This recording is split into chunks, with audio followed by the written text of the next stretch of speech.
بچه‌ها بیایید یه بار دیگه با هم شیرجه بزنیم تو دل تاریخ و ببینیم این اهرام‌های عجیب و غریب مصر چجوری ساخته شدن. تصور کنید الان لب رودنیل وایستادیم، همون جایی که 1000 سال پیش یه عالمه آدم باحال زندگی می‌کردن و یه تمدن خیلی خفن داشتن.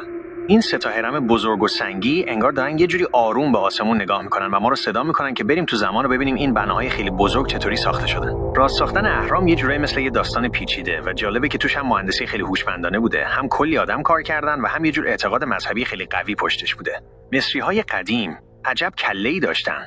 ریاضی و ستاره شناسی رو خوب بلد بودن و جای دقیق اهرام رو یه جوری انتخاب میکردن که قشنگ رو به جهت‌های اصلی جغرافیایی باشه.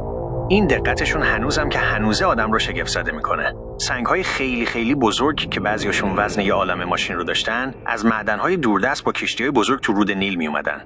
فکرشو بکنید چه زوری میزدن این کارگرها که این سنگ‌های سنگین رو با طناب و اهرم‌های چوبی سوار و پیاده کنن. ولی خب اصل کار این بود که این سنگ‌های غول‌پیکر رو برسونن به جایی که اهرام رو میساختن و بعد ببرن بالا.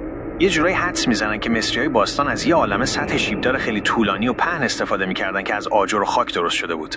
این شیب‌ها هرچی ارتفاع هرم بیشتر میشد، طولانی‌تر و بلندتر می‌شدن و کارگرها هم با کشیدن و هل دادن سنگ‌ها روی این سطح‌ها می‌رسوندنشون به طبقه‌های بالاتر. معلومه که این کار بدون نظم و برنامه درست نمی‌شد. هزاران کارگر از کشاورزایی که تو فصل‌های بیکاری می‌اومدن گرفته تا صنعتگرهای ماهر و مهندسای باهوش، همه با هم یه جور گروه تشکیل داده بودن و هر گروه یه کار مشخص می‌کرد. یکی سنگ‌ها رو از معدن در می‌آورد و می‌تراشید، یکی دیگه حملشون می‌کرد و یکی دیگه هم می‌ذاشتشون سر جاش.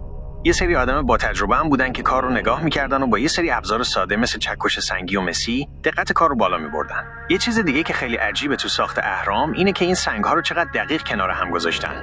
این بلوک‌های سنگی رو یه جوری برش دادن و صیقل دادن که تو خیلی از جاهاش حتی یه تیغ نازک هم بینشون جا نمیشه. این نشون میده که سنگ‌تراش‌ها و معمارها اون موقع چقدر حرفه‌ای بودن.